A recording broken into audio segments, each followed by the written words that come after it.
Hi guys, Bigg Boss Telugu season 9th week సంబంధించి voting results చూసుకున్నట్లయితే మొదటి స్థానంలో తనుజ, రెండో స్థానంలో కళ్యాణ్, మూడో స్థానంలో సుమన్ శెట్టి, నాలుగో స్థానంలో భరణి, ఐదో స్థానంలో సంజన, ఆరో స్థానంలో రాము రాథోడ్ మరియు చివరి స్థానంలో శ్రీనివాస్ సాయి అయితే ఉన్నారు.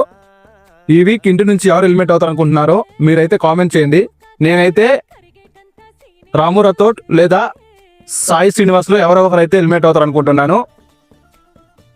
ఫైర్ స్టామ్ నుంచి వచ్చిన సాయి శ్రీనివాస్ ఎలిమినేట్ అవడానికి అయితే ఎక్కువ ఛాన్సెస్ అయితే ఉన్నాయి. మీరేమనుకుంటున్నారో కామెంట్ అయితే తెలియజేయండి.